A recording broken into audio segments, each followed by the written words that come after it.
All right, I'm gonna go ahead and call this meeting to order and ask Stacy for roll call. Councilmember Little is absent. Councilmember Sander? Here. Councilmember Pulapati? Here. Vice Mayor Budge? Here. Mayor Gatewood? Here. All right, I'm gonna go ahead and stand and ask Maria's daughter to do the Pledge of Allegiance. You have to. Before we do the Pledge of Allegiance, can I read the? Oh, yeah, go ahead. Thank you. The meeting of the Rancho Cordova City Council is recorded with closed captioning. The recording will be cablecast on Metro Cable Channel 14, the local government affairs channel, on the Comcast and DirecTV Uverse cable systems. The recording will also be video streamed at metro14live.saccounty.gov.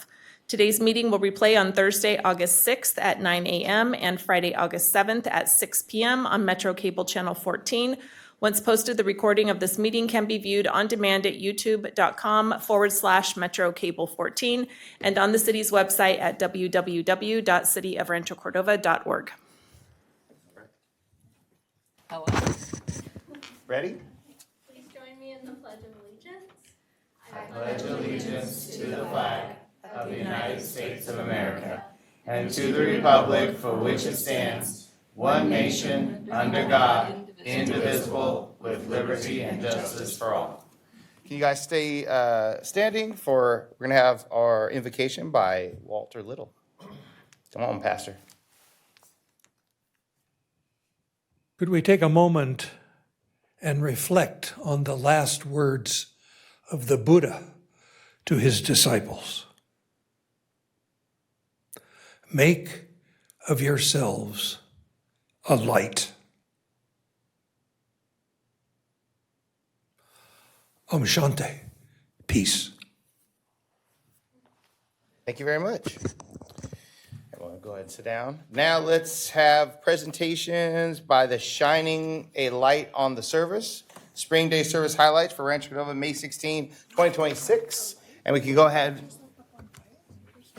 Hey, is your boss coming up too?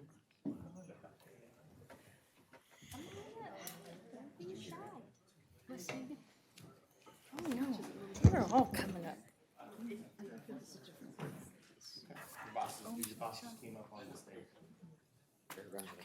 All right, and this presentation is by Lori Ann, and behind her is, of course, the city of Rancho Cordova's boss. Good evening, Mayor, Vice Mayor, Council, and guests here this evening. My name is Lorianne Carl, the Community Engagement Manager here at the city, and we are here to present.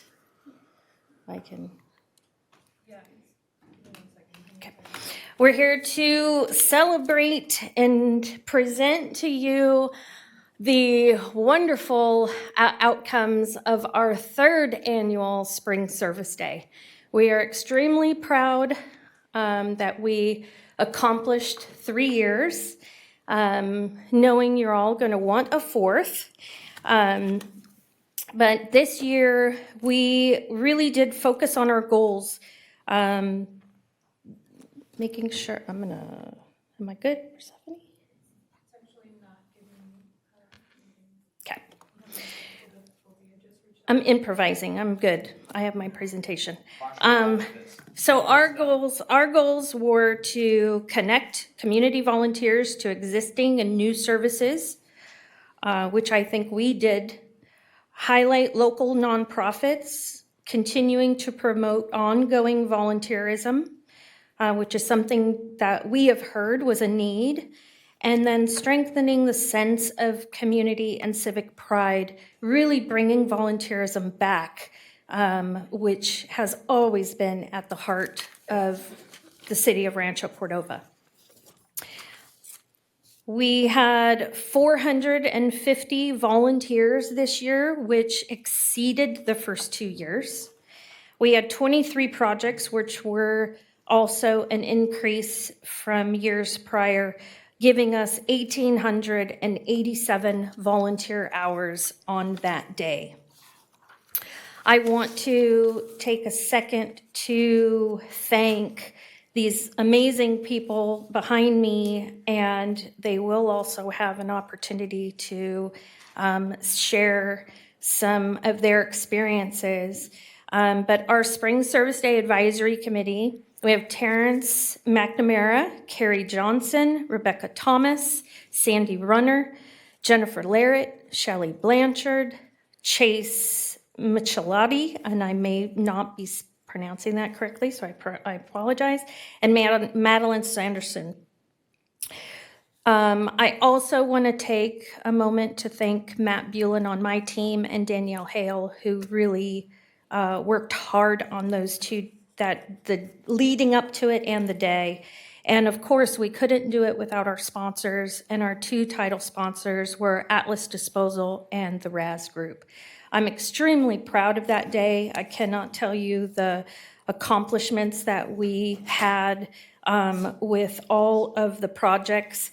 And what really comes to mind is the support that we gave campuses at New Charter Pacific, AM Wynn Elementary, and Riverview STEM Academy, building garden beds, people working extremely hard, and just really taking that day to shine. So I want to take a moment and allow have a few people come up and share, so you're not just hearing it from me. I'm a little biased. I love that day. I thought it was fantastic, but please, I'll go for Sally Blanchard. Hi, everyone. The Cordova Community Council hosted not one, but two of the projects at Spring Service Day, so we were official double dippers. We had one project, which I believe was the project that had the most volunteers assigned to it at the mine shaft property, where these mostly Cordova High School football team players were there planting landscaping and other landscape chores, and they did a fantastic job. And just to show how balanced we are, at our second project at the MAC, we had a lot of Girl Scouts there, and they painted, I don't know, platforms for the display of art. So we had a wonderful day of working with youth in our community, watching them, sometimes having their first volunteer experience of actually getting their hands dirty and working for their community. So thanks for the opportunity.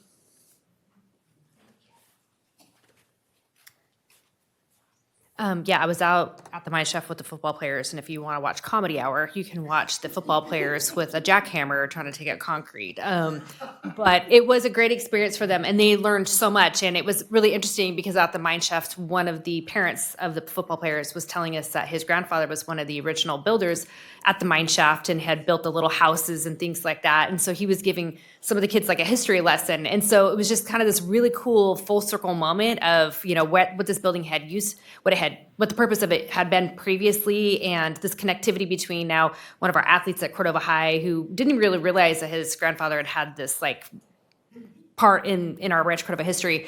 But, you know, I was also over at one of our other schools, and it was just interesting and really cool to watch kids who were out there and beautifying campuses. And what I love the most about it is that we were able to lay that bark at Kinney, and those students, even though they had fulfilled their hours, they were desiring to go to another location. So they immediately were like, you know, texting and saying, hey, what are some of the other locations that I can go to?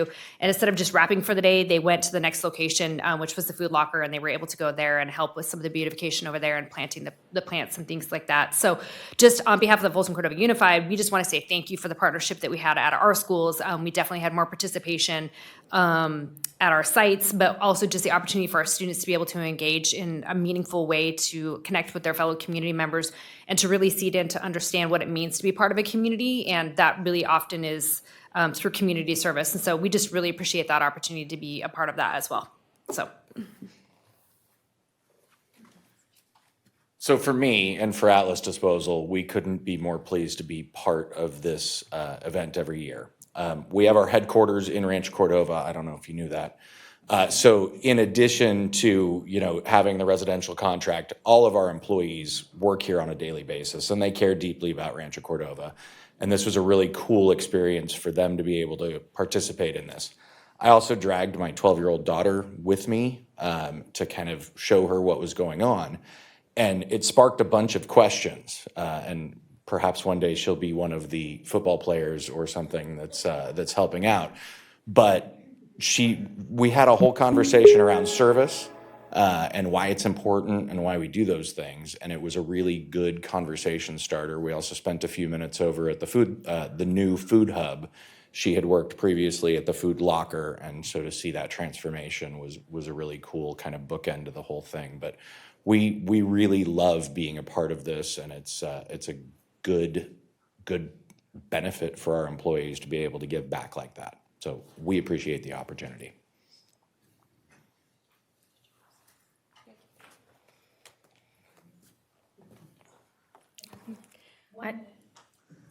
I got it.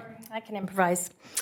So I would love to hear, I know that several of you were there, so I would love to hear council's, any questions or comments you have of your experience and what you've seen at the third annual. I would say the kickoff was a lot of fun. And obviously, you had far more people show up there than anticipated.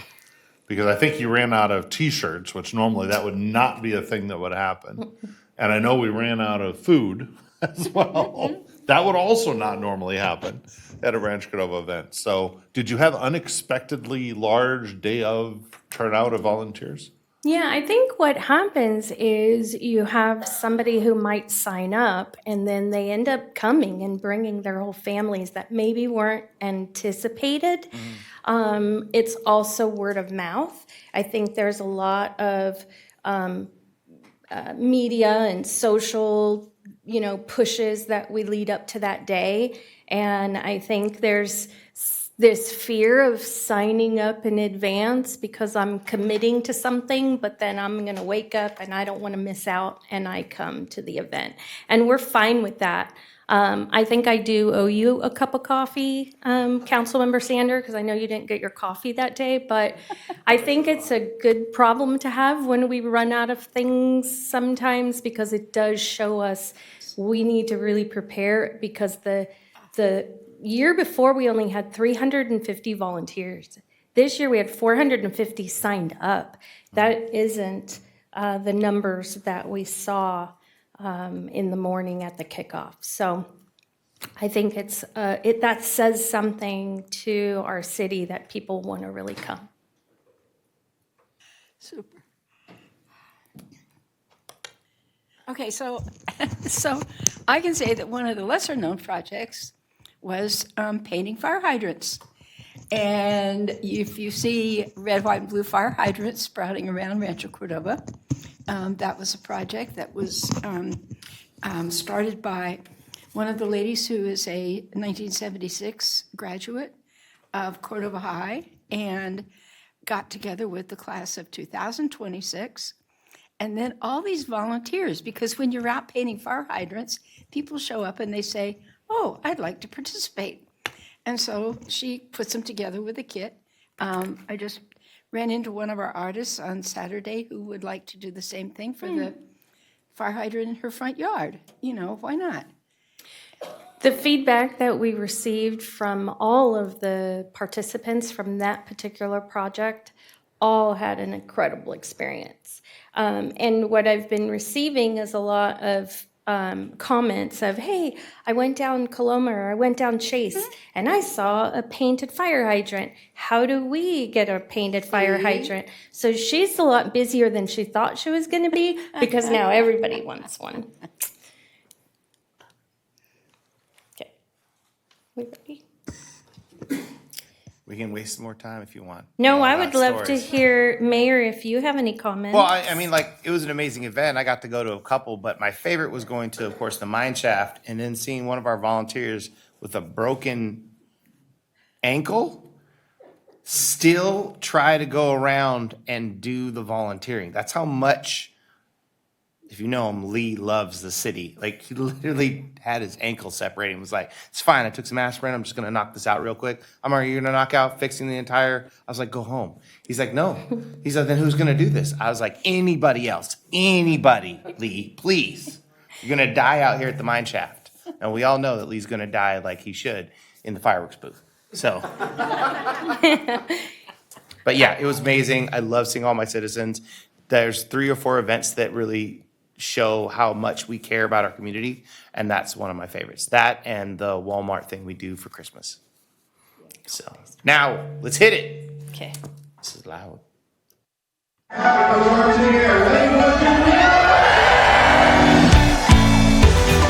What Service Day really is hundreds of people willing to come together, taking projects that beautify our city to give back to the community and really show that. This is the 3rd annual Spring Service Day here in Rancho Cordova, and we've got volunteers from the community coming to help other organizations and people in the community. That tells everyone that we love this place. We have well over 550 to probably 600 people. And this year we have over 23 projects. It's just incredible.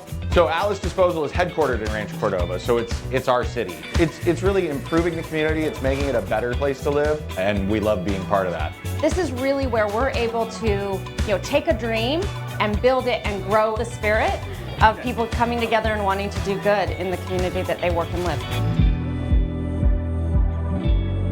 We are at the Rancho Cordova Community Food Hub, beautifying the lands, getting it ready for its grand opening next week. I love seeing like the community. I love seeing neighbors that you don't know are neighbors coming out, supporting the community, trying to make it beautiful. Knowing that I got to give somebody a little bit of happiness when they walk in is just a great feeling to have. We're out here at Riverview STEM Academy, and we're refreshing the garden beds. So we're giving new wood, fresh dirt, new plants, and making it beautiful for the kids to continue to learn gardening.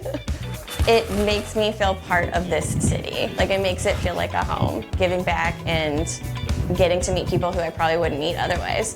We are helping out a lady. She's 90 years old, lived here for about 60 years, and we're just helping refurbish her house. We're replacing the fence. We pulled up a chain link fence, and now we're doing wood and wrought iron. I mean, I get chills in my arms just from thinking about the feeling of giving back to people who are unable to do it themselves. All the kids 10 and under did fingerprints. Older kids were able to add the stems and leaves. Parents were doing stems and leaves. So it was a project that everybody could be involved in. I have to say, when they first came out, I had to chuck back some tears because it was just amazing. Today we are out at Heron Landing Community Park, and we're planting around 18 trees, and we're really excited to see some shade grow here. Because it's a community park, it's really investing in everyone regionally, not just the local neighborhoods. You get to meet people who've done it in past years, you get to meet people who it's their first time, and just seeing how excited everyone is to be a part of it. Yay!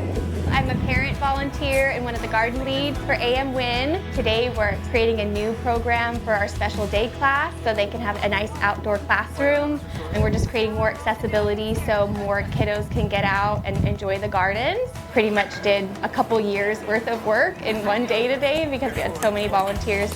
It warms my heart. There's just like such a good community here, and we're very grateful. And what's amazing is I still get to see new people that I haven't met yet, and the community is coming together and they're volunteering for a great cause, and we love our city. Just pretty amazing what we can do right with all of us together. The sponsors, the city, and then us as community members and volunteers. So I would just say, be here next year. I feel like it gets better every year. There's more projects, but there's still more. There's still room for you.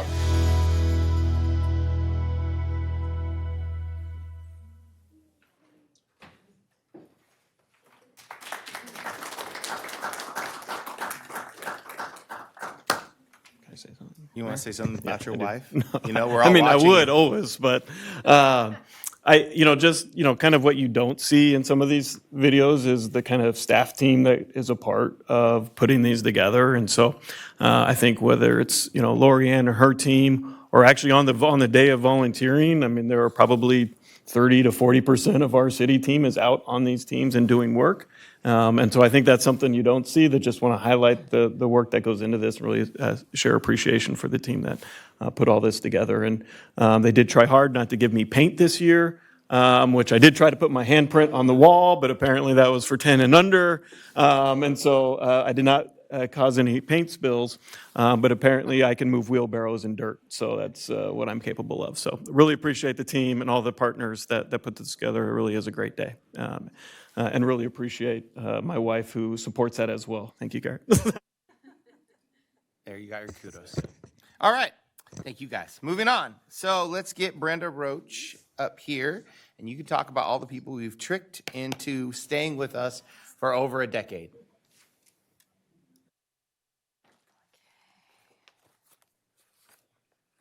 All right. I get to follow a great presentation. Super pumped. So good evening, Mayor Gatewood, council and staff. Brenda Roach, Assistant Administrative Services Director for Human Resources. Tonight, we are honored to recognize 4 employees who have reached significant years of service milestones with the city of Rancho Cordova. Each milestone represents years of dedication to public service and a commitment to making a positive difference for our resident and our community. Following the presentation, we invite council members to join staff on the floor for a photo to help celebrate this occasion. So first, I'd like to recognize Maria Chacon-Neisted. Maria joined the city in April of 2016 and celebrates 10 years of service this year. As the Communications and Public Affairs Director, she has helped strengthen connection between the city and our community by ensuring residents and businesses have access to trusted, accurate, and accessible information. Her leadership has enhanced transparency, supported citywide initiatives, and helped keep our community informed and engaged. Maria, I'd like to invite you to share some remarks. Good evening, Council. I have to tell you, when I came here 10 years ago, I didn't know what to anticipate. I was from the private sector, and I was very excited about being able to work back to work on behalf of people. I had worked for the state of California real early in my career, and I have to say, it is the best job I have ever had, hands down. Being able to serve our community, our residents, our businesses, the greater region, to be able to build the city image, to really make an impact in being able to tell the story of all the incredible work our team is doing. And the work is, as you know, just incredible, top notch. It has been really just the honor of a lifetime to be able to do that. And so I just want to say thank you. Thank you for taking a chance on a little private sector gal and inviting her to serve a city. And I want to say a huge thank you to my team, my communications team. You just heard from the community engagement team, and they are working so hard behind the scenes and making our city, building our city, brick by brick, telling the stories that are meaningful. And so thank you for your faith and in me and also in my team, and appreciate the ability to serve the city for the last 10 years.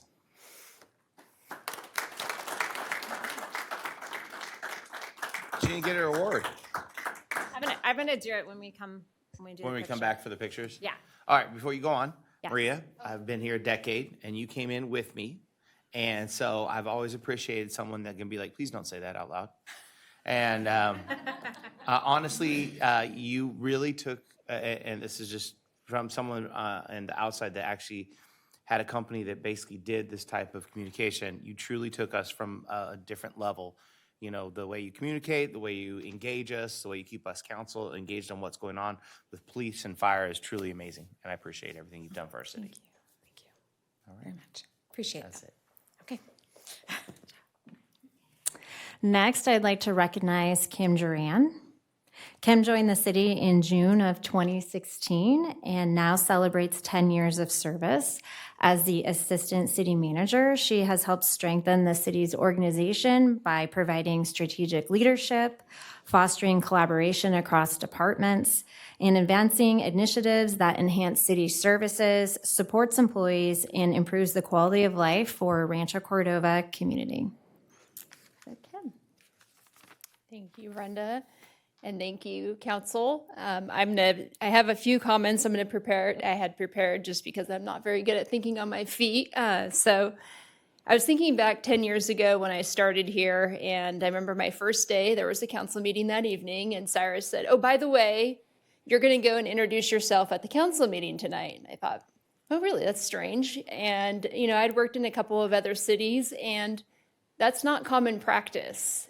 Typically, councils don't take a personal interest in employees when they join the city, and they come and go, and it's just the way it is. And what I didn't realize at that time was that is really kind of what sets Rancho Cordova apart. I came to Rancho Cordova because I was, I'm kind of a closet public administration geek, and I had read Reinventing Government when I was in grad school. And I was really intrigued by the opportunity to work in a city that did things differently. And so I remember coming to my interview and telling that story, and had Stacy make fun of me.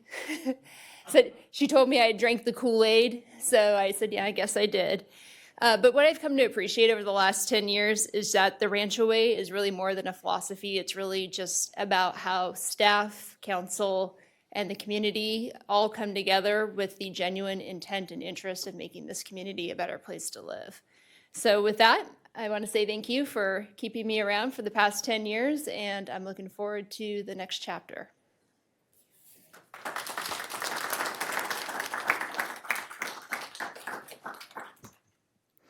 So next, I'd like to recognize Wyatt Peter Solis. Wyatt is unable to join us this evening. However, we want to recognize his 10 years of public service.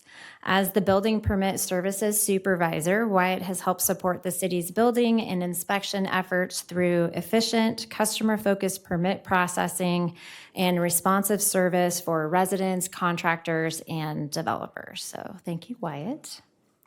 And then lastly, I would like to recognize Lorianne Carl.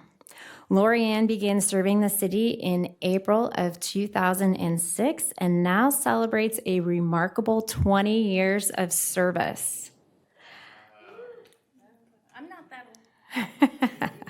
As the Community Engagement Manager, she has helped build stronger, more connected Rancho Cordova by bringing neighbors together, fostering community leadership, and creating meaningful ways for residents to engage with and shape their community. So, Lorianne, I'd like to invite you up here to share some remarks. Thank you. I think that you work at a place where you love your job. If you love your job, they say, what is the saying? That if you love your job, you never work another day in your life. That's kind of how I feel here. I've made and built relationships with our residents that I think I spend more time with people that I work with and our residents than I do with my family. I love the leadership that we have here and the culture. It is so unique. When I first started working here, I used to go and meet people in other cities, and I'm really sorry if you're watching this from another city, but everybody would go, that's not possible. You aren't allowed to do that. You all don't do that. Your culture's not like that. You don't talk to your council members. And I didn't know any different. And as I started learning how other cultures or non-culture organizations were, I always knew that that is not where I wanted to be. So I think we have a very unique culture. We have a very unique relationship with our residents, with our council, with our just employees. It feels more like a family, and it really made it where I wanted to live here.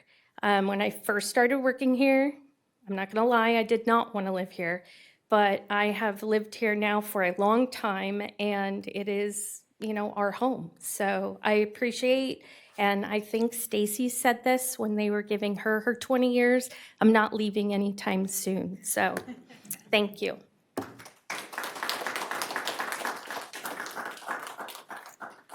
So congratulations again to Maria, Kim, Wyatt, and Lorianne on these significant service milestones. Thank you for your years of dedicated public service, your professionalism, and the positive impact that you've made on our organization and our community. Micah, I invite you to add any feedback. Sure. As I, sometimes reflect on, kind of when there's 20 years awards and 10 years awards, just, this doesn't happen by accident. And this is only partly because of the permission from the council to be able to operate in a certain way. And so I think that's what, we want to highlight and participate and really honor as far as that kind of permission that you give us as a team, the ability to do things differently, to do things creatively, and to solve problems on an ongoing basis. And so congratulations to the folks who are honored today, and we just expect, double the amount of years every time somebody gets these awards. So with that, thank you for that, and I think we'll come down for a picture. So.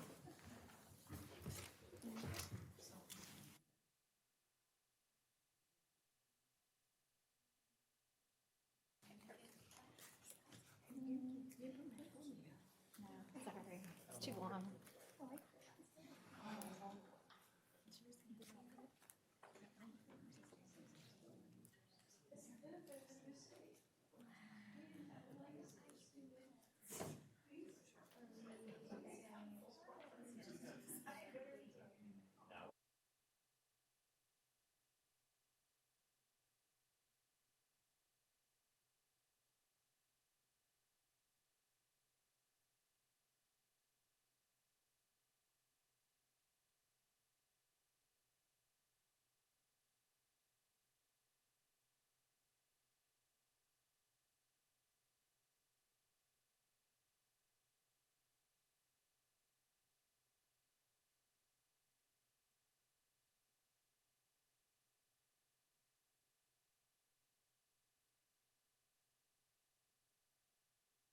All right, moving on.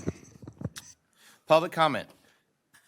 We will now move to public comment. Members of the public wishing to address the council for any matter not on the agenda may do so at this time. Public comment period is limited to matters that fall within the council's authority, known as councils for subject matter jurisdiction. It's new. For the items that are on the agenda, speakers will be called by the mayor at the point on the agenda when the item is heard. Speakers are asked to keep their comments to 3 minutes or less and asked at the beginning by stating their name for the record. To submit public comment, please submit a speaker card to the city clerk. Raise your hand on Zoom by using the raise hand feature or pressing *9. If participating by the telephone, and wait to be called upon by the city clerk. Under provision of the California Government Code, the City Council is prohibited from discussing or taking immediate action on an item not on the agenda unless it can be demonstrated to be of emergency nature or the need to take action arose immediate after the posting of the agenda. Stacy, do we have any public comment? We do. I'm going to take public comment for those who are in the council chambers first. Kelsey Cobbs, if you're in the council chambers, if you'd like to come forward. Kelsey. You'll have up to 3 minutes, and then I will look to Zoom to see if there's any hands that are raised. Okay. Hi, I'm Kelsey. I'm a little nervous, so don't mind me. My name is Kelsey Cobbs, and thank you for giving me the opportunity to speak tonight. I'm here because I believe in Rancho Cordova deserves another opportunity for this youth, a new little league that is built on community, transparency, and putting kids first. Rancho Cordova continues to grow every year. More families are moving here, and more children are participating in youth sports, and demand for quality baseball programs continuing to increase. As our city grows, our opportunities for our children should grow with it. Our vision is to establish Rancho Cordova Central Little League, a league that gives every child a place to play, learn, belong, regardless of experience and ability. Our motto is simply, where every player finds their second home. We want our fields to become more than baseball diamonds. We want them to become a safe place where children build confidence, friendships, leadership skills, lifelong memories. This league isn't about baseball, it's about investing in our youth, strengthening family, creating volunteer opportunities, partnering with local businesses, and bringing our community together. We've always begun building supportive families throughout Rancho Cordova. We're working through a Little League charter process while developing a long-term plan that includes fundraising, sponsorship, volunteering, recruitment, and community partnerships. Tonight, I'm not asking the city to build everything overnight. I'm asking for the opportunity to work alongside you. We hope to explore available field space, learn more about the city's facility process, and begin building a partnership that benefits the children and families of Rancho Cordova of many years to come. I truly believe that every child deserves a chance to put on a jersey, step on that field, and feel like they belong. Together, we can create a league that reflects the values of this growing community and gives future generations a place that they're proud to call home. Thank you for your time, your service to your city, and for considering this vision of Rancho Cordova Central Little League. Thank you. That was awesome.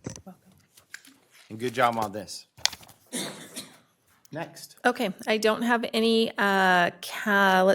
additional public speaker cards for those in the council chambers, but I do have hands that are raised. We'll start with Marisol. Marisol, I'm going to go ahead and unmute you, and you'll have up to 3 minutes to speak. And it looks like Joe Little, Councilmember Joe Little, has also joined. He's raising his hand, and so I'm going to invite him to participate in our meeting as well. So if he, I'm going to see if he is going to join us.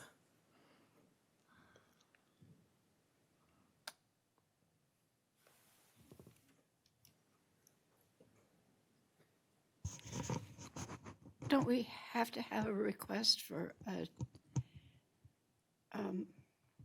special dispensation for not being in the room? That is possible, yes. So. If he's just speaking at public comment, I think if that's the purpose of him joining the meeting, then I think that's fine. Okay, so I will remove him for right now and see if he wants to speak under public comment, and I will connect with him. So start with Marisol. We'll start with Marisol.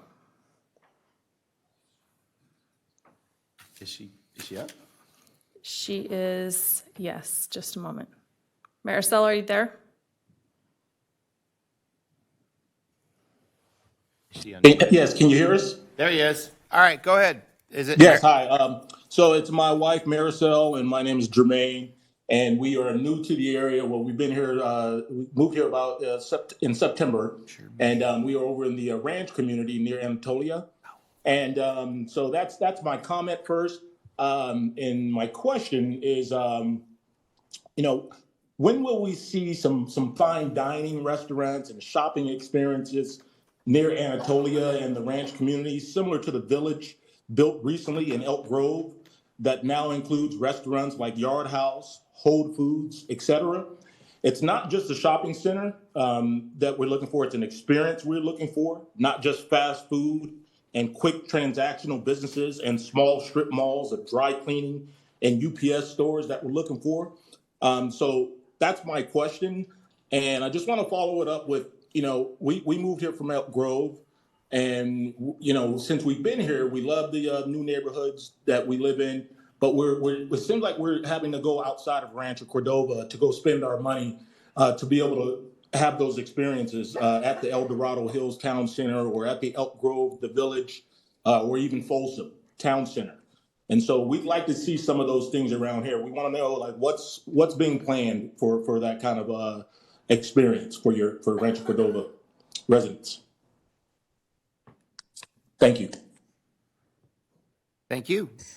All right, who's next? That is it. We do not have any additional public comments. Well, let me just follow up. I think his name was Marcel and Jermaine. Yes, that's it. All right. Good news is, and just so you know this, right now the city is pursuing a full stadium. Inside the stadium, there's going to be fine dining in the area, along with other cool hotels, possibly, if you've read it, maybe a movie theater, possibly bowling alleys, but an increasingly number of fine dining will be come into the area with that. So keep your ear to the ground, and we have some pretty amazing stuff getting ready to get announced in the next couple months for the city of Rancho Cordova. Okay, is there any way to be a part of those committees? Tell them to get involved in the general plan. What's the general plan stuff? We'll have some stuff on general plan. The General best plan. thing to do is come to those meetings and get your voice heard. We'd love to hear from you. Okay, thank you. Thank you, Appreciate it. sir. All right. On to council reports, and we're going to start with David. David, what's going on? Well, it has been an interestingly quiet couple of weeks as most agencies are on summer break. And so I have had not too many duties that call me away to other meetings. So I am going to limit my report to just hoping everyone had a great vacation season this summer. And that will be my report. Somebody needs to tell us where the summer went. Moving on, Siri. You're back. Yeah, I'm back. I've been out for few weeks, but the 10 days that I've been back, this is my second council meeting. So looks like we're having council meetings and that's not stopping. You guys maybe took a pause while I was away, so it's back in full swing. I was telling Micah I bought this upon myself coming here in 110-degree weather. Thanks for bringing that back from India for us. Really appreciate that. Yeah, I know. Couldn't bring food back, but you brought it. Yeah, that would have been better. It's raining actually back there. It's rainy season. We have a season called. Well, go bring the rain with you. Anyway. So yeah, I've been back, got over my jet lag, but so 2 council meetings, and I attended an event over the weekend called Meraki 2026. This was by a young woman who started this program to empower other young ladies and women in leadership. So I got to talk about my journey and to encourage more young ladies to step into public office and in the field of STEM. So that was a good event. Thank you. Very cool. Linda. Well, I can't believe David got a holiday because I didn't. I mean, it's been a month since we met. So we got a really nice little letter from Splash about sponsoring their youth environmental leadership program. They always draw. I heard the presentation from kids at City Hall back on the 7th. And Garrett heard it the other night, so he can talk about that.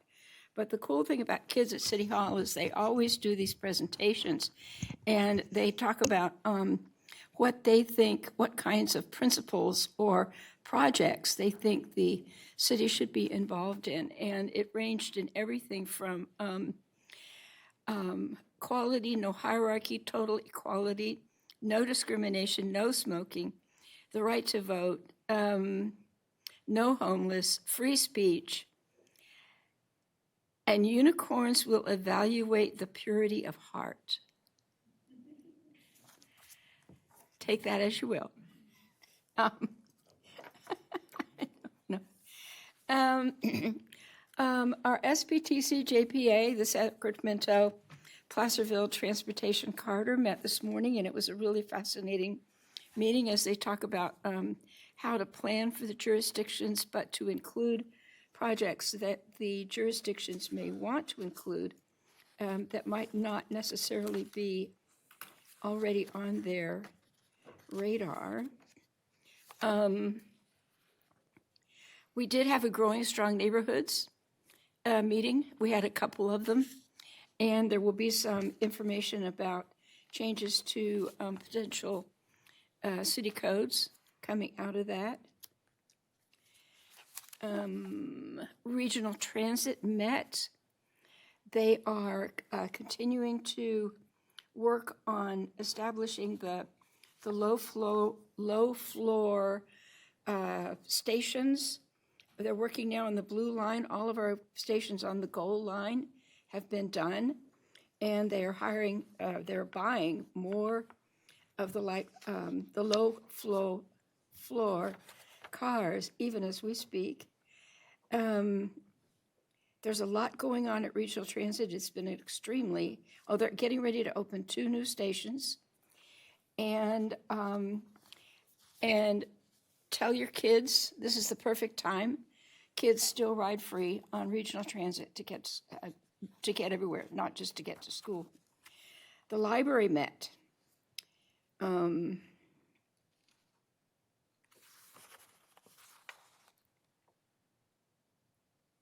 There's a question about the relationship between the library and the Friends of the Library. We had a couple of really great meetings with our school district and ad hoc committees. We're still working on getting our CTE high school over on Prospect Park.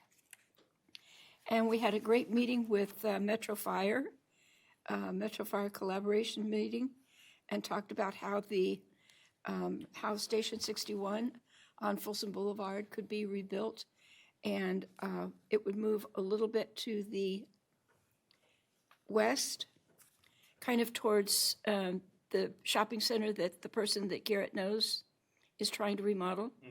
So you want to tell them to be sure to coordinate with Metro Fire. So, like I said, I don't know how David got a holiday. I did. Vice Mayor Linda Budge. I should report on my non-holiday, I guess. I did do one little mission on behalf of the city, and that is a self-directed tour of libraries in Yolo and Sacramento County. So I visited 3 in Yolo County and 3 in Sacramento County. I specifically focused on middle to small size libraries, looking for unique things they did. And I've noticed a distinct cultural difference between the Yolo County library system and the Sacramento County library system. And it's my recommendation that we join the Yolo County system. Oh, my. They are very innovative and kind of edgy in all of their locations, meeting something that's happening on the ground locally. For example, in Clarksburg, I saw that they had established a seed library, but there are a lot of people there who are gardeners or farmers and are growing things. They had special relationship with the school that was adjacent, and they functioned as a school library. It was a charter school. Oh, cool. They were full, they were busy. I'm visiting them in the middle of the day in the summer. So I was sort of evaluating how many kids are in the space. The old libraries all kind of fit that mold. Sacramento County Library is much more sterile, much more empty, much less decorated, and much less local connection, which is not the impression I get from the existing Rancho Cordova Library. And I can't say that I have visited on any regular basis any other one than that one. Yeah. But, I mean, there was a definite feeling of difference there, and I would actually recommend, as we go into, discussions about our community center and how to place a library in that structure, we should probably be, really sort of maybe demanding of what sort of things we're looking for, and how they might roll out. And I did collect a few business cards from the library staff who, mainly the YOLO staff, who are willing to talk to me about what their job was like and what things worked, how things worked in their system. Did you go to the West Sacramento Library? Yeah, Okay, because it's right there behind their community center. it's pretty cool. So it is. That's a really nice mid-sized design. That's the best design I've seen so far. The big issue, and if Kim were here, she'd be seconding this. The big issue is the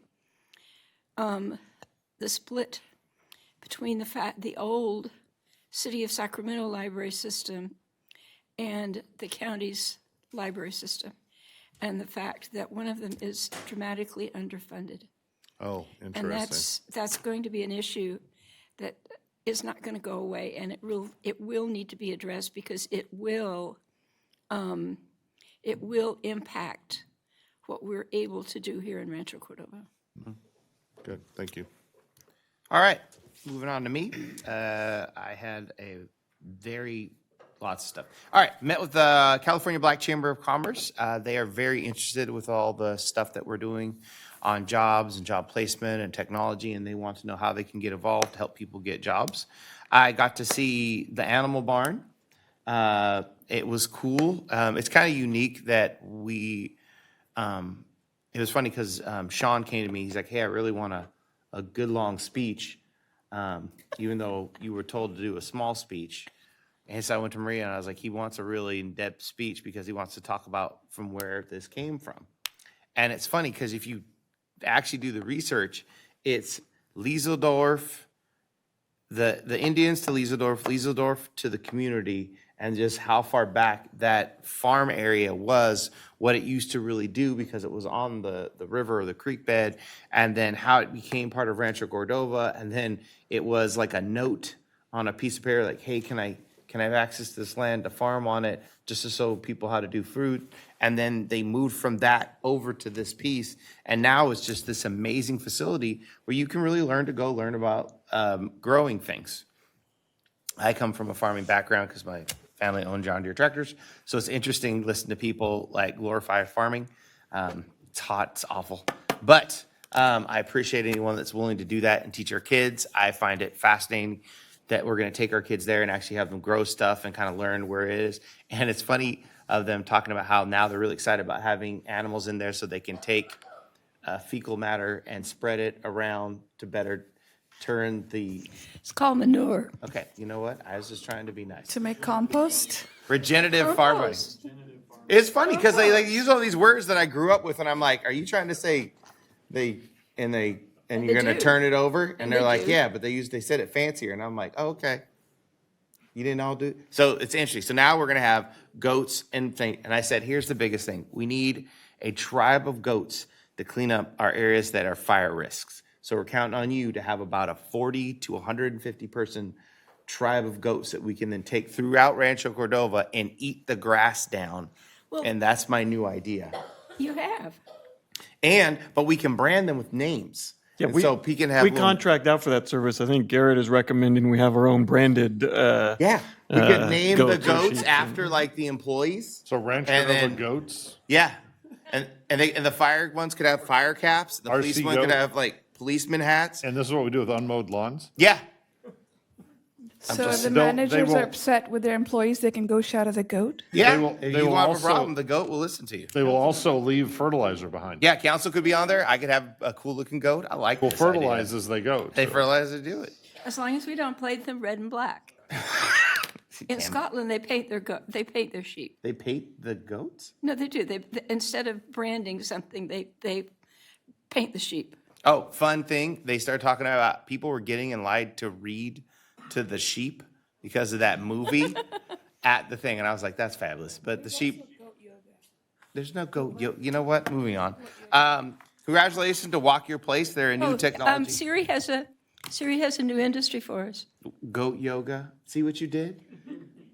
It's already there in the same farm that you went to. They do goat yoga? Really? No, they don't. They're delicious. Anyways, Walk Your Place is an amazing facility where they take your drawings and they blow it up in real life, and you can actually walk the area.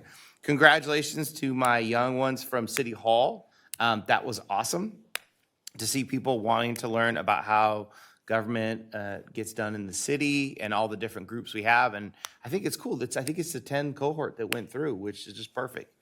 Everything's like a decade now. Congratulations to North Valley Specialty Group. They opened up their facility. What they do is they it kind of reminds me of a facility that basically takes like senior care and brings it back to where they come to where you are instead of making you go to them. So they take their facilities out there and treat you so you can stay in your house even longer. So it's awesome that they're opening a Rancho, and it's another business. Coffee with the Mayor was cool. Very interesting, everybody that showed up. Always saying, whoever shows up, listen, Rancho Cordova is one of the most diverse, loving cities in the region. We have every type of culture, race, creed, religion. And so when we do these things, we always want to come with a big open mind, because that's what makes Rancho Cordova special. McEwen Mobility Solution, if I messed up their name, I apologize. Dopest thing I've ever seen. It's for people that are paraplegics and can't walk or are having trouble in walk, and they're returning that with four-wheel vehicles so that you can still walk through parks in like stuff like tanks and looking things, and they have like big rotors so you can go through it, and I'm like, super cool. And they want more engagement with the city. Embark program, which is minorities in business recovery starter kit to kind of get them going.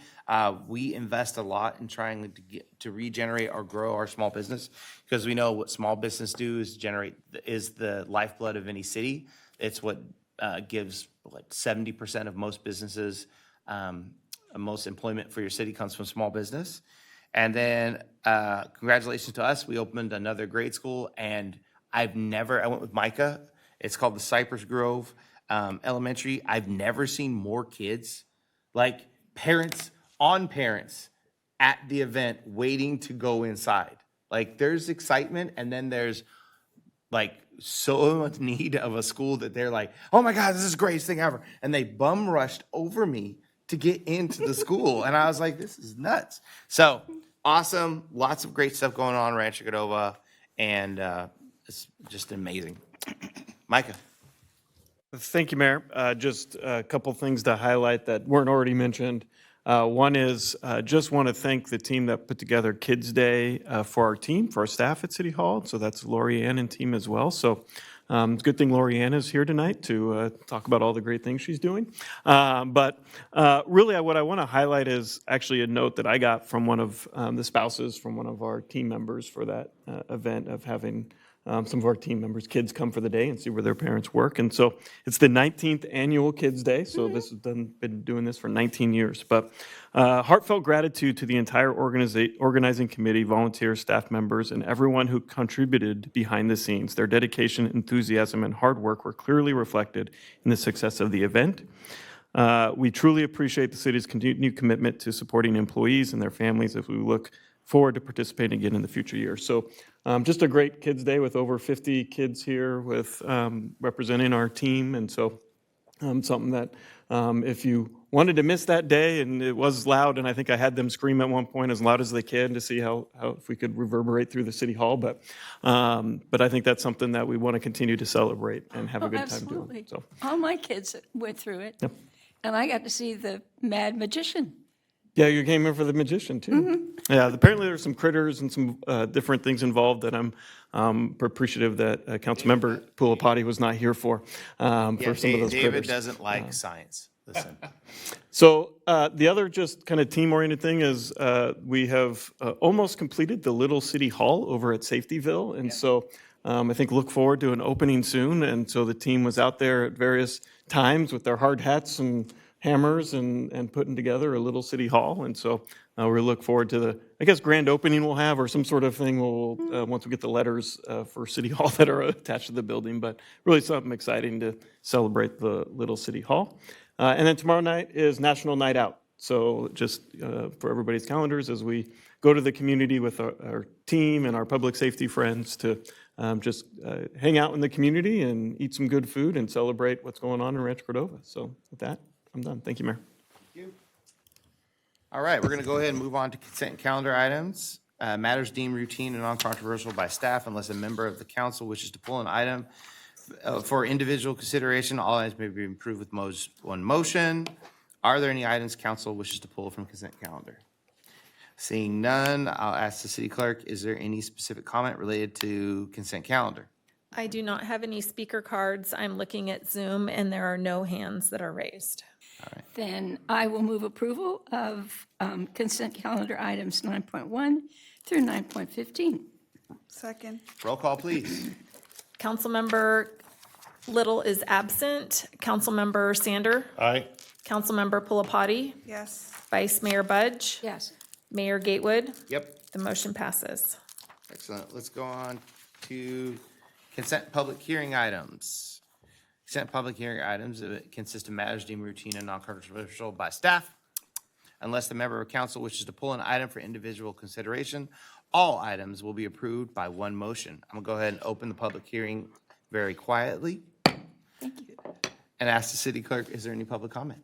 I do not have any speaker cards, and looking at Zoom, there are no hands that are raised. Seeing no public comment, go ahead and close the public hearing. And ask the council, is there any items they wish to pull? I will move approval of 10.1. Are we doing just 10.1 or both? 10.1, 10.2. And 10.2. And can I have a roll call, please?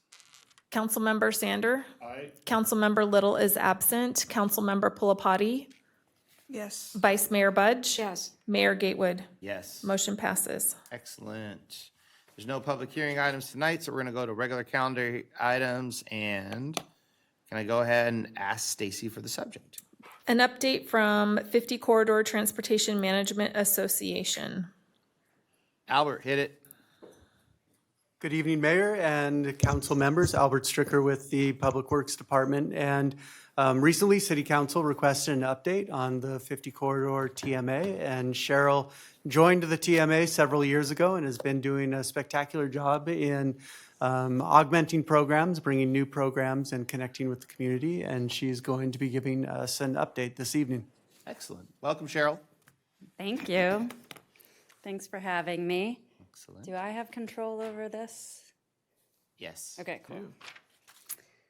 Thanks for the opportunity to present. My name is Cheryl Crozier. I'm the director of the 50 Corridor Transportation Management Association, and I've been in this role for just about 5 years now. And I'm really proud of the work we've done to respond to and also grow from the pandemic, which, as you know, really changed the way people live and the way they get around. So quickly as I can, I'm going to tell you about our organization, the fun work that we're doing in Rancho Cordova, who we're collaborating with in the city, and then I'll leave plenty of time for your questions and discussion. So who are we? We are a nonprofit organization, and we work with around 200,000 people across the Sacramento metro area. Obviously, a good proportion of them are in the city of Rancho Cordova. And we help people walk, bike, carpool, and take transit more. This is my awesome, friendly, helpful team. We've grown a lot over the past 5 years. And what work are we doing in Rancho Cordova? So our funding comes primarily from 2 sources to do work in the city of Rancho Cordova.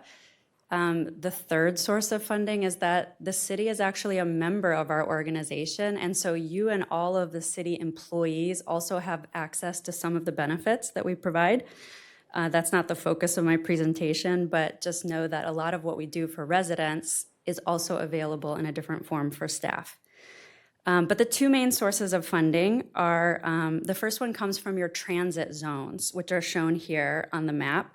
And these are mostly the newer master planned communities and other newer developments around the city that pay a special property tax for education, outreach, incentives to help residents drive less and reduce their air emissions.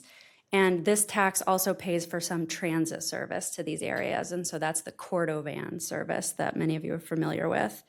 And for single family homes, I believe this tax is about $135 a year right now. The catch is that this money has to be spent in these communities. And so something that we found over the years was that we'd be doing this awesome programming in the transit zones, and residents from around the city would hear about what we were doing, and they'd be like, hey, how do we get in on that? And we'd have to politely tell them that these services and benefits were reserved for the taxpayers, the special taxpayers. So we've also worked really closely with staff to pursue grants that allow us to expand these services across the city. And so most recently, we worked with staff in Public Works to secure a 5-year grant through SACOG's Regional Carbon Reduction Program. So we're in year 2 of that, and that allows us to expand almost all of the services that we're offering in the transit zones to the entire city. So what are these services? The first one is we're trying to help people ride light rail and the bus more. And so we offer people free transit fare. We will send any resident of Rancho Cordova a Connect card in the mail and load it up to $25 a month. Most of the people in this program have never ridden transit before or are very infrequent riders. And so we're loading $5, maybe $7.50 a month. And people who were not previously using the bus or the train are now using it on occasion. So in the last fiscal year, as you can see, we gave out over $11,000 in transit fare to nearly 230 residents. When they get their Connect card in the mail, we're also giving them a lot of educational materials. So this is what somebody gets in the mail. It tells them how to use the Connect card. It tells them about the bus routes and the light rail that are in their neighborhood. It gives them a map. So we try to make it really easy and hold people's hands as they learn and try transit, many of them for the first time. I just passed out, and some of you may have gotten this mailer in the mail recently, but we worked with a local artist and cartographer, Queenie Lou, recently to develop this custom map of the city of Rancho Cordova. And we really wanted it to celebrate the city, to highlight the best bike routes and transit routes in the city, and to be attractive enough that people would want to stick it up on their fridge and sort of let it hang around. But the idea is to make it easy to see the sustainable modes of transportation that are available. It also advertises this app and website that we use called NorCal Go. It's another SACOG-funded platform that's where we give out most of our services and incentives. So for example, when you create an account in NorCal Go, you can put in your commute or a regular trip you make and look for carpool buddies. It'll match you with other folks going in the same direction. But you can also use it to plan your trip, to explore transit routes. And we use it to incentivize people to try these sustainable modes more. So right now, all Rancho Cordova residents, if they log 10 sustainable trips in this platform, we'll give them $20. So you can see here, we just launched this incentive in October. We've already given out almost $6,000 to Rancho residents. This is just an example of some of the mailers or the advertisements that we've used to promote this incentive. And then maybe you've seen us at Good Neighbor Days or other events, but we're also trying to help residents shift some of their car trips to biking. And so we do that by bringing mechanics into the community and also leading people on community bike rides, trying to introduce them to the bikeways that exist in their neighborhood. So as you can see here, we had 10 opportunities this past year for residents to get their bikes tuned up, and we did that at parks and at schools. And so we got 230 bikes rolling more smoothly. And we also took over 250 residents out on a bike ride in the community. And then finally, our sort of general service that we offer is something called Guaranteed Ride. So this is, again, for any Rancho resident, if they are using a sustainable mode of transportation and it's not working for them, like their kid is sick and they have to go pick them up, or their carpool buddy is sick and they get stranded, you get a flat tire on your bike, we offer Guaranteed Ride where they can call an Uber or a Lyft and we will pay for it. So residents can do that up to 5 times a year, up to $50 per trip. And then in the transit zones, we do work with elementary schools and other school communities. So these are some photos from McGarvey Elementary where we're working with faculty and staff and parents to organize 2 what we call walking bus routes from nearby parks to help more families walk to school, and then also a bike bus from Cavala Ranch Park. And at the elementary schools, we're putting these under the umbrella of walk and roll to school days. And so we're putting the emphasis right now on like a monthly walk and roll to school day. But our hope is that as we build this out, we can get them to weekly and then really try to normalize walking and rolling every day. At Sunrise Elementary School, we've been working with parents to facilitate this bike bus. And by the end of the year, they just started it in like November, December, but by the end of the year, they had 25 students riding. And Mayor Gatewood joined in the spring, which was great. They're really fast. And the best was the dad in the front, he turns on a bubbler, and all the little kids try to follow behind the bubbler. It's the cutest thing you've ever seen in your life. Yeah, there's like an engineer dad who built out a bubble machine on his bike. His only way to keep those kids, listen, he's got a lot of little very rambunctious kids behind them, and they're like ready to explode. And then the bubbles come, and then they try to hit every bubble with their bike. It's fabulous. Yeah, I think that bike bus gets to that school earlier and earlier every month, so they might have to adjust the schedule. And then our last sort of school-related program is a school shuttle that we ran for the first time this past academic year. So we're operating 3 vans that take kids to Albiani Middle School and Pleasant Grove High School down in Elk Grove. So there's 3 vans, 2 of them are electric. They each seat 9 passengers. We charge families $5 a day for that round trip. And it was super popular. People liked it this past year. We had 53 applicants for the 27 seats for the school year that's starting next week. And we will continue that for the next 3 years, after which hopefully there will be a new middle and high school in the area.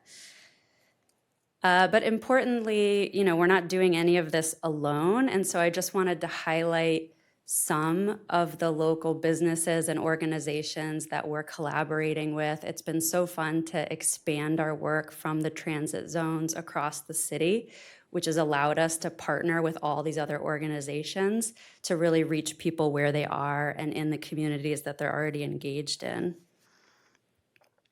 And then just before I open up to questions, you all did approve a new 3-year contract for our work in the transit zones back in June, I believe. So thank you for that.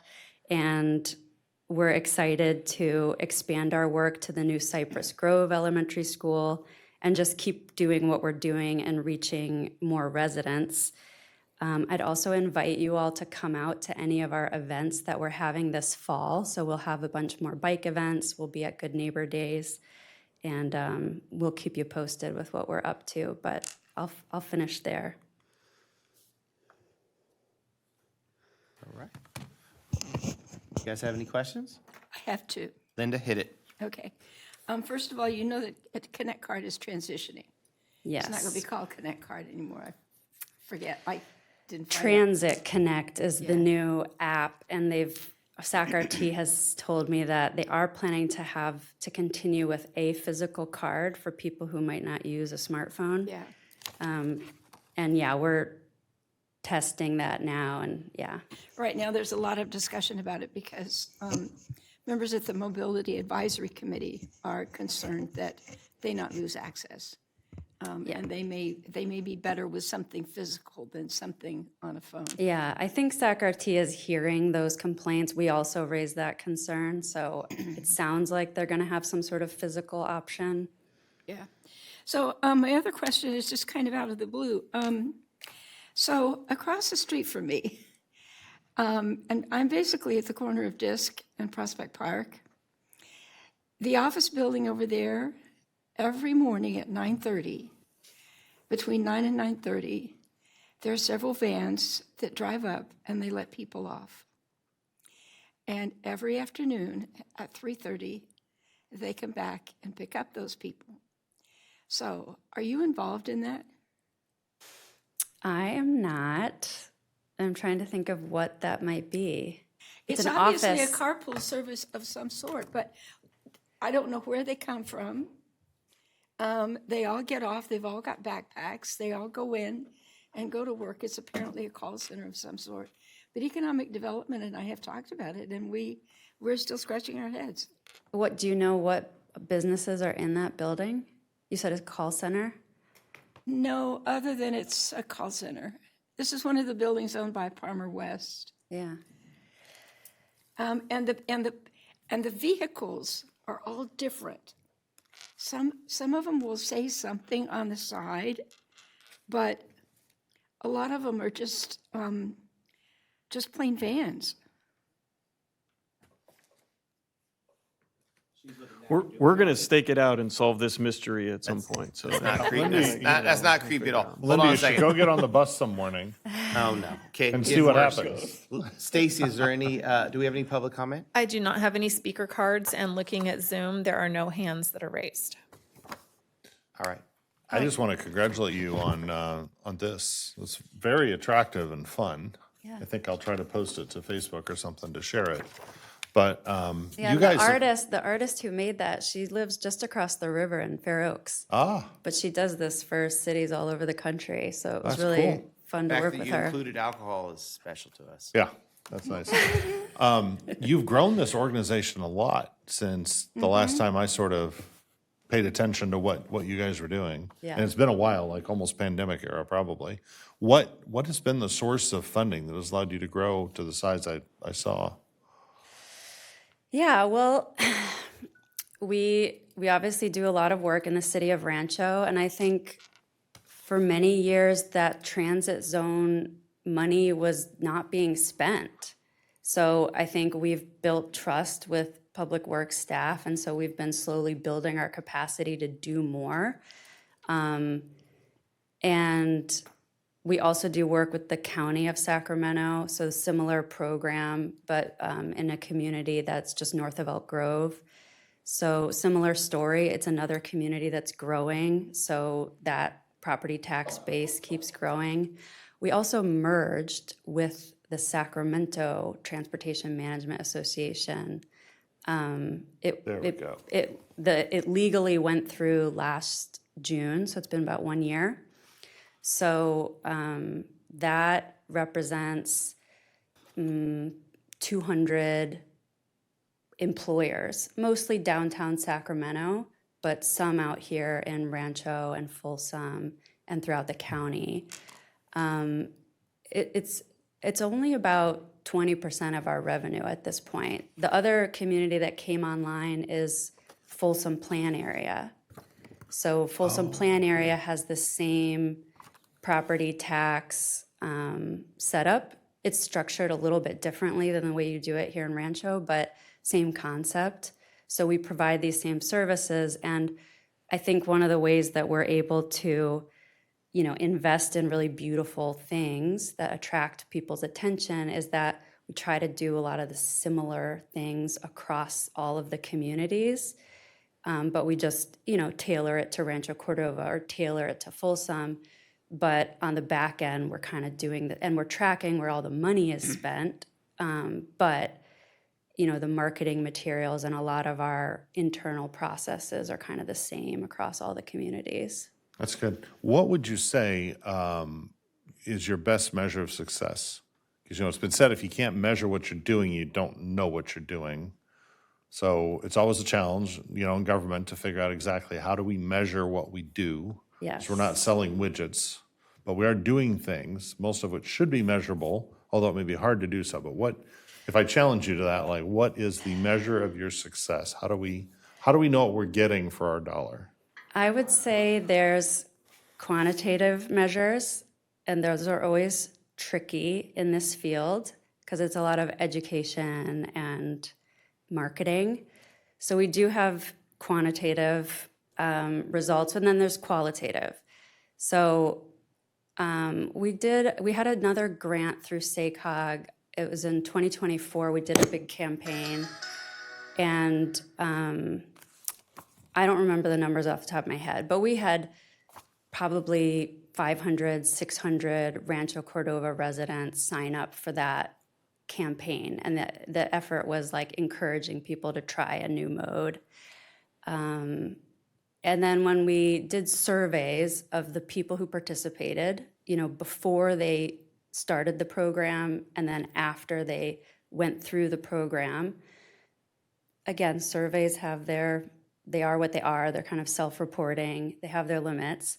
But those surveys showed that the people that went through the program reduced their driving by, I think, 15%.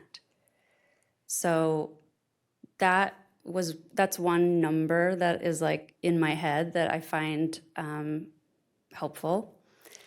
Qualitatively, I would say we hear, we have these stories that we hear from people. So sometimes we're out, and I would say the things we're doing when they reach people, through multiple means, that's when I feel the qualitative impact. So we might meet a family through Sunrise Elementary School, and they get their kid riding on the bike bus, but then they learn that, we have these other bike events and the parents can come get their bike tuned up. And then they learn that we offer free transit fare. And they're like, oh, I didn't even know there was a Cordovan bus in the neighborhood. So then we tell them about that. And it turns out there's, maybe a grandparent living in the household who doesn't drive. And then they have a new means of getting around by using the Cordovan. So it's like the compound effect of building relationships and reaching people through multiple channels in their lives. You can't just put out like one social media ad and get people to do anything, but it's like being embedded in the community and learning what are the really hyper-local issues, what are the problems, what are the pain points, and then like what are people hoping for? The caller in public comment who was talking about wanting restaurants in Anatolia is something we hear all the time. People are like, I moved here because I like the community. I really wish I could ride my bike out to dinner, And so I feel people want that kind of multimodal living. And we try to help them do that with the transit routes that exist, with the bike infrastructure that exists, and just educate people about what options there are. My background is transportation planning. So before I took this job, I worked as a consultant to cities, helping them implement SB 743, and with transit agencies to innovate and try new things. So the research shows the way to reduce driving, the way to get people to try something new. One of the most effective mechanisms is just education. People don't know that the options exist. And so just trying to get the word out and educate them about what already exists can reduce people's driving and their VMT and their air emissions by up to 4%. So that's what we're aiming for. So, Albert, the transportation tax started with the approval of Stone Creek. And I'm thinking that a bunch of that went towards the Cordovan when we first started it. That's correct. The transit districts did when we first started and continue to help fund the Cordovan. So, given that we have implemented the transit tax in new growth areas as well as office buildings that have come on board.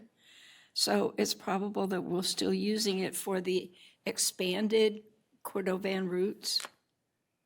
That's absolutely correct. And as the city has expanded, particularly out towards the east, towards Grand Line, we are in regular communication with Regional Transit, who provides the service on behalf of the city of Rancho Cordova on opportunities and when is the right time to expand the routes.